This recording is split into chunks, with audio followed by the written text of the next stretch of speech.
Welcome to Catholic News World.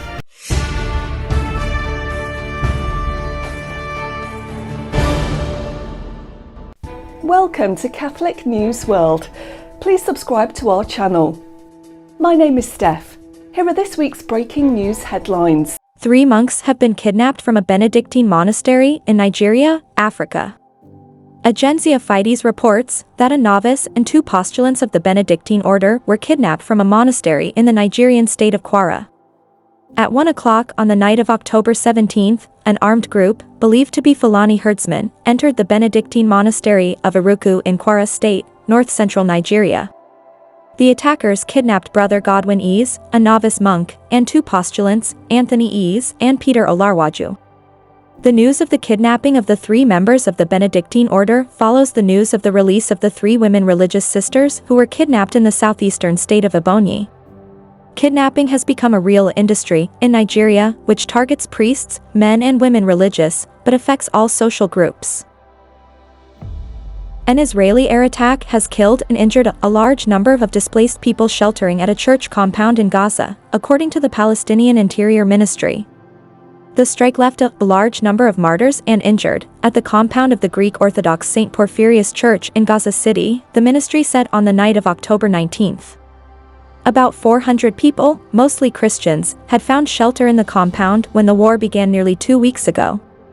According to Aid to the Church in Need, among the victims are several young Christians who were part of the Employment Generation Project for Christian Youth, run by the Latin Patriarchate of Jerusalem.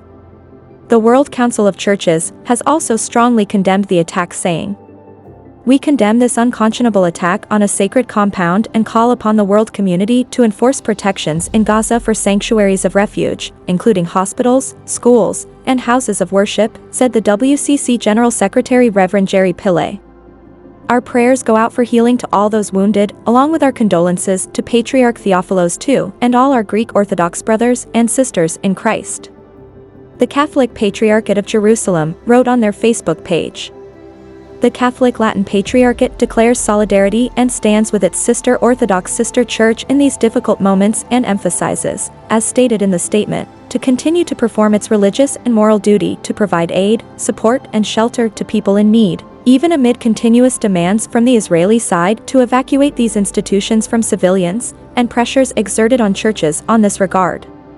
The Orthodox Patriarchate wrote, "The Orthodox Patriarchate of Jerusalem expresses its strongest condemnation of the Israeli airstrike that have struck its church compound in the city of Gaza. The Patriarchate emphasizes that targeting churches and their institutions, along with the shelters they provide to protect innocent citizens, especially children and women who have lost their homes due to Israeli airstrikes on residential areas over the past 13 days, constitutes a war crime that cannot be ignored."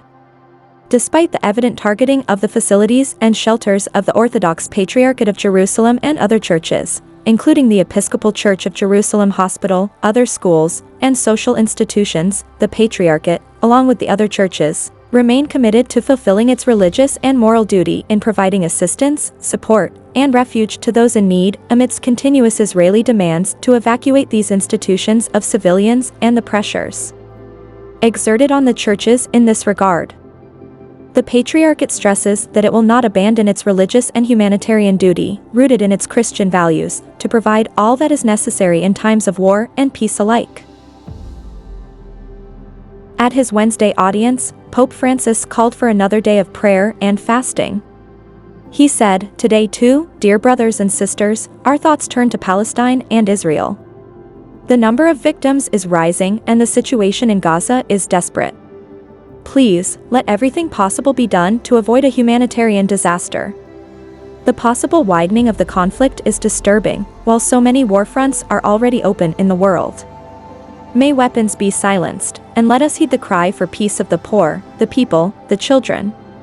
Brothers and sisters, war does not solve any problem, it sows only death and destruction, foments hate, and proliferates revenge. War cancels out the future, it cancels out the future. I urge believers to take just one side in this conflict, that of peace. But not in words, in prayer, with total dedication.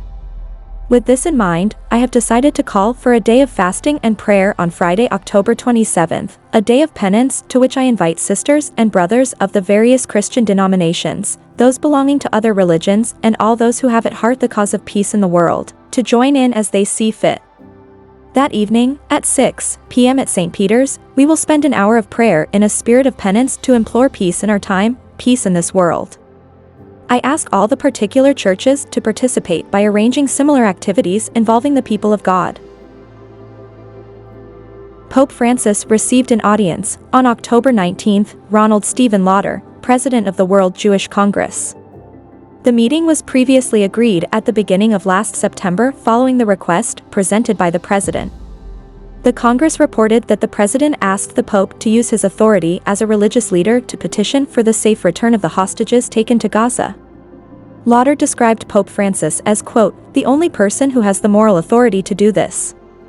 We ask your holiness to use your power, to use your strength, to get these hostages released," Ambassador Lauder said addressing the pontiff. "You may be the only person who has the moral authority to do this.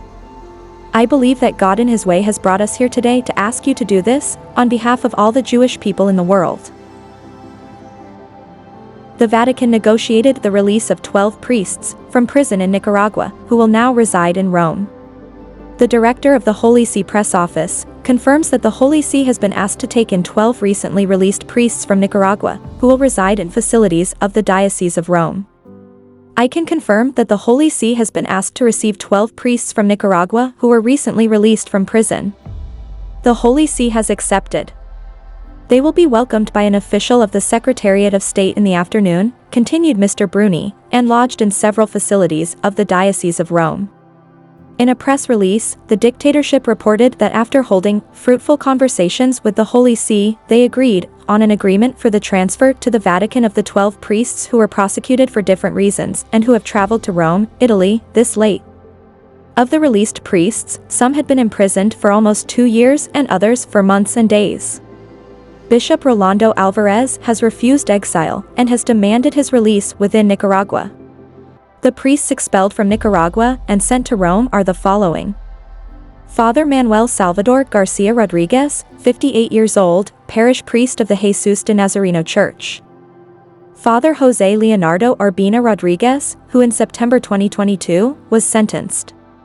Father Jaime Ivan Montesinos Sauceda was arrested in May 2023 when the police accused him of acts that undermine the independence, sovereignty, and self-determination of the nation. Father Fernando Israel Zamora Silva, who served as Chancellor of the Diocese of Sayuna and Judge of the Ecclesiastical Court of Nicaragua. He was arrested in July 2023 in Managua. Father Osman Jose Amador Guillen, who was kidnapped by the police in September 2023. Also on the list are the priests, Father Julio Ricardo Norori Jimenez, Father Cristobal Reynaldo Gadea Velasquez, Father Alvaro Jose Toledo Amador, Father Jose Ivan Centeno Tercero, Father Eugenio Rodriguez Benavides, Father Yesner Cipriano Pineda Menezes, and Father Ramon Angulo Reyes. According to the statement, the delegation will be received by personnel of the Holy See, headed by the Secretary of State, Cardinal Pietro Parolin.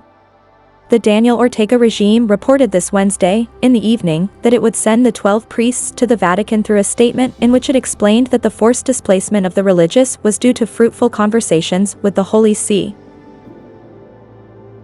Prayers have been answered as the 3 kidnapped nuns, the seminarian and their driver, have been released on October 14th. Sister Gloria specified. With gratitude to our great God, the Superior General, and the entire members of the Missionary Daughters of Mater Ecclesiae, joyfully announce the safe release of our 3 kidnapped nuns, a seminarian, and the driver, said Sister Gloria Nabucci, Vicar General of the Missionary Daughters of Mater Ecclesiae, on the release of the 3 nuns, kidnapped on October 5 together with a seminarian and their driver while on their way to Mbano to take part in the funeral of the mother of one of the nuns. The nuns, Sisters Rosemary Egio Wokier Ojowimu and Josephine Mary Chinyekwo, belong to the Missionary Daughters of Mater Ecclesiae, and Sister Maria Ngozi Okoye belongs to the Risen Lord congregations.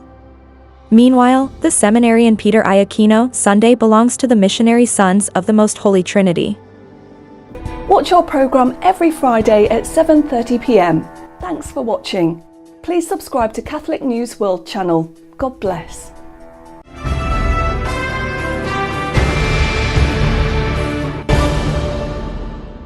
Please subscribe to Catholic News World's YouTube channel.